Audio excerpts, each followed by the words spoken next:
Hello students, how are you? कैसे हैं आप? Very good students. अभी प्रीवियस क्लास में इस समय आप व्यस्त हो रहे होंगे, मस्त हो रहे होंगे, अपने उद्देश्य के लिए आप टारगेट को अचीव करने के लिए कंटिन्यूअस लगे होंगे। आप ज़रूर अच्छा करेंगे, मुझे आपसे बड़ी एक्सपेक्टेशन है, क्योंकि आपका क्लास सबसे ब्रिलियंट क्लास, सबसे अच्छा क्लास, सबसे डिलीजेंट क्लास है। तो आपको आगे बढ़ते रहना है, करते रहना है। हम लोग इसके पहले 40 क्वेश्चन तक MCQ कर चुके थे, जो कि एक्सपेरिमेंट 1 पर, एक्सपेरिमेंट 2 पर बेस्ड थे, जिनको हम लोग MCQ बोलते हैं, मल्टीपल चॉइस क्वेश्चन। अब हम लोग उसके आगे कंटिन्यू करेंगे, क्वेश्चन नंबर 41 से आगे बढ़ेंगे। आइए हम देखते हैं क्वेश्चन नंबर 41 क्या है। क्वेश्चन नंबर 41 है, for reflection of light and sound the reflecting surface should be.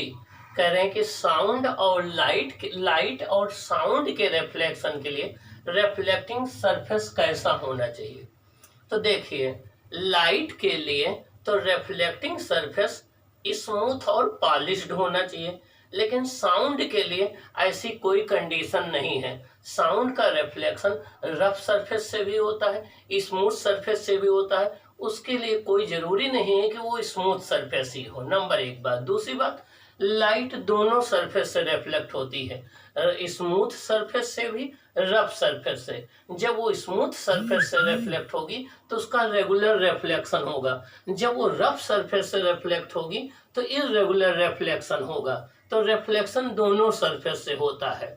Okay, तो यहाँ पर पहला ऑप्शन है स्मूथ, दूसरा है पॉलिश्ड एंड स्मूथ, तीसरा है हार्ड, अगला है angle of incidence is equal to angle of reflection. Okay, तो देखिए यहाँ पर अगर हम पहला ऑप्शन स्मूथ कहते हैं तो लाइट के लिए तो स्मूथ और पॉलिश सरफेस की जरूरत पड़ती है, लेकिन साउंड के लिए ऐसा कोई जरूरत नहीं है। तो पहला ऑप्शन गलत हो गया, इनकरेक्ट हो गया। दूसरा है पॉलिश्ड एंड स्मूथ। पॉलिश्ड और स्मूथ सरफेस लाइट वेव के लिए तो रिक्वायरमेंट होती है रिफ्लेक्शन के लिए, लेकिन साउंड के रिफ्लेक्शन के लिए कोई पॉलिश्ड और स्मूथ सरफेस की रिक्वायरमेंट नहीं होती है। थर्ड है आपका हार्ड। हार्ड सरफेस कोई जरूरी नहीं है वो स्मूथ और पॉलिश्ड उसके अंदर रिफ्लेक्टिंग प्रॉपर्टी हो, तो हार्ड होना कोई जरूरी नहीं है। हाँ, angle of incidence equal to angle of reflection दोनों के लिए होता है। तो या तो यहाँ पर ऑप्शन होता है स्मूथ एंड रफ, ठीक ना, तब ये करेक्ट हो जाता। नहीं तो यहाँ डी ऑप्शन करेक्ट है कि चाहे साउंड वेव का रिफ्लेक्शन हो चाहे लाइट वेव का रिफ्लेक्शन हो, दोनों के लिए angle of incidence equal to angle of reflection होता है, क्योंकि दोनों जो है वो लॉज ऑफ रिफ्लेक्शन को फॉलो करती हैं। और लाइट के रिफ्लेक्शन के लिए सरफेस स्मूथ हाईली पॉलिश्ड होना चाहिए, और आपका साउंड के लिए रफ और स्मूथ दोनों सरफेस चल जाएगा। तो इसमें डी ऑप्शन आ जाएगा कि angle of incidence equal to angle of reflection. ये हमेशा दोनों के लिए सही होता है, चाहे साउंड का रिफ्लेक्शन हो चाहे लाइट का रिफ्लेक्शन हो, दोनों में ये करेक्ट होता है। तो इसमें ऑप्शन डी करेक्ट हो जाएगा। क्या? डी ऑप्शन आपका करेक्ट हो जाएगा। ओके, और बात जहां तक सरफेस की आती है तो लाइट के रिफ्लेक्शन के लिए स्मूथ और पॉलिश सरफेस की रिक्वायरमेंट होती है, जबकि साउंड के रिफ्लेक्शन के लिए जो है रफ सरफेस भी से रिफ्लेक्शन होता है, उसके लिए कोई स्मूथ और पॉलिश सरफेस की रिक्वायरमेंट नहीं होती। हाँ, दोनों लॉज ऑफ रिफ्लेक्शन को फॉलो करती हैं। Angle of incidence equal to angle of reflection light wave के लिए भी होता है, साउंड वेव के लिए भी होता है, और incident ray, reflected ray and normal at the point of incidence all lie in the same plane, ये भी दोनों के लिए होल्ड करता है। ओके, आइए हम नेक्स्ट क्वेश्चन पर बात करते हैं। 42, which of the following statement is correct? नीचे दिए गए स्टेटमेंट में से कौन करेक्ट है? Both sound wave and light waves are transverse. करें कि दोनों साउंड वेव और लाइट वेव दोनों ट्रांसवर्ज वेव होती हैं।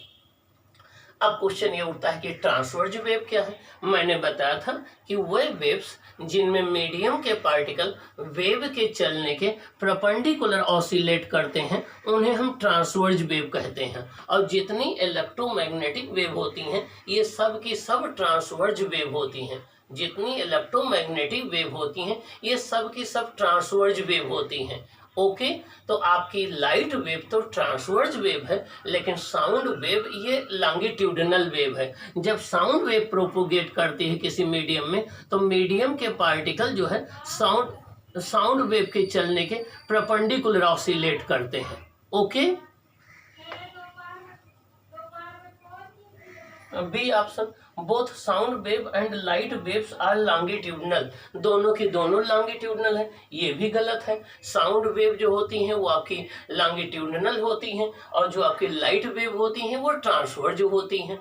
अगला, sound wave are longitudinal and light waves are transverse, ये करेक्ट है। तो इसमें आपका करेक्ट ऑप्शन सी हो जाएगा। आपका इसमें करेक्ट ऑप्शन आपका सी हो जाएगा। साउंड वेव लॉन्गिट्यूडनल वेव होती हैं और लाइट वेव ट्रांसवर्ज वेव होती हैं। ओके ओके, तो ये आपका 42 हो गया। आइए 43 पर बात करते हैं। ये बात आपको ध्यान रखना है, ये इंपॉर्टेंट क्वेश्चन है कि साउंड वेव और लाइट वेव में यही डिफरेंस है कि नंबर एक, जो लाइट वेव है वो आपकी ट्रांसवर्ज वेव है, साउंड वेव लॉन्गिट्यूडनल वेव है। लाइट वेव वैक्यूम में ट्रेवल कर सकती है, साउंड वेव वैक्यूम में नहीं ट्रेवल कर सकती है। साउंड वेव मैकेनिकल वेव है, light wave non mechanical wave है। Light wave electric field magnetic field से मिलकर बनी होती है, जबकि साउंड वेव प्रेशर और डेंसिटी के वेरिएशन से प्रोड्यूस होती है। ओके, अगला है आपका 43। आइए देखें, the minimum time gap between two sounds to be heard distinctly must be, दो साउंड हमें अलग अलग क्लियरली सुनाई पड़े। डिस्टिंक्टली यहाँ एक वर्ड आया है, डिस्टिंक्टली मतलब होता है क्लियरली, ठीक ना।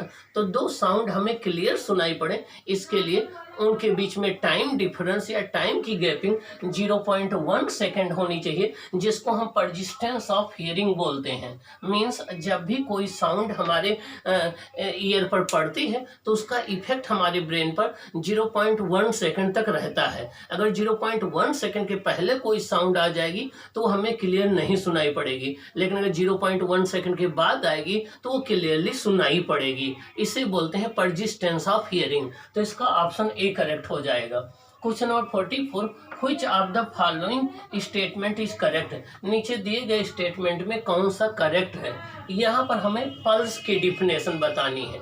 तो पल्स क्या होता है, एक शार्ट एक, आइए देखते हैं। पहला option, a pulse is a long duration, a pulse is of a long duration. Pulse एक लॉन्ग ड्यूरेशन का होता है, नहीं, पल्स एक लॉन्ग ड्यूरेशन का नहीं होता, पल्स एक शॉर्ट ड्यूरेशन का होता है। तो पहला ऑप्शन रॉन्ग हो गया।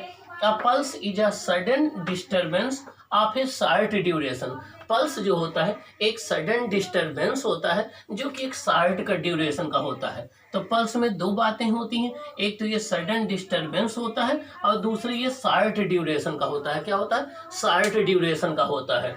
अ pulse is produced by A clapping of A hands one, pulse जो है वो हैंड को 1 टाइम्स क्लैप करने से प्रोड्यूस होता है। तो कई मेथड से भी प्रोड्यूस किया जा सकता है। मेन है कि पल्स एक सडन डिस्टर्बेंस होता है जो कि एक शॉर्ट ड्यूरेशन का होता है। Mass is transported from one place to another place by a pulse, जब भी पल्स जो है वो ट्रांसपोर्ट करती है, जब भी पल्स आगे प्रोपेगेट करती है तो कोई मास और मटेरियल का ट्रांसफर नहीं होता है, केवल एनर्जी का ट्रांसफर होता है। तो मास का ट्रांसपोर्ट नहीं होता है, तो डी ऑप्शन करेक्ट है, इनकरेक्ट है। तो जब भी कोई पल्स प्रोपेगेट करता है तो उस पल्स के साथ कोई मास, कोई मटेरियल पार्टिकल का ट्रांसपोर्ट नहीं होता है, केवल एनर्जी का ट्रांसपोर्ट होता है। 45 देख लें, in a rope or a slinky both transverse and as well as longitudinal waves can be generated. किसी स्लिंकी कहते हैं स्प्रिंग को, तो किसी रोप में या स्लिंकी में हम ट्रांसवर्स और लॉन्गिट्यूडनल दोनों वेव्स को प्रोड्यूस कर सकते हैं। किसी स्लिंकी में या रोप में हम ट्रांसवर्स और लॉन्गिट्यूडनल वेव दोनों को प्रोड्यूस कर सकते हैं। तो इसमें ए ऑप्शन आपका करेक्ट हो जाएगा, इसमें आपका ए ऑप्शन करेक्ट हो जाएगा। Both types of pulse can not be generated, दोनों पल्स नहीं जनरेट की जा सकती हैं, रॉन्ग है। वो only transverse pulse can be generated, ये भी रॉन्ग है।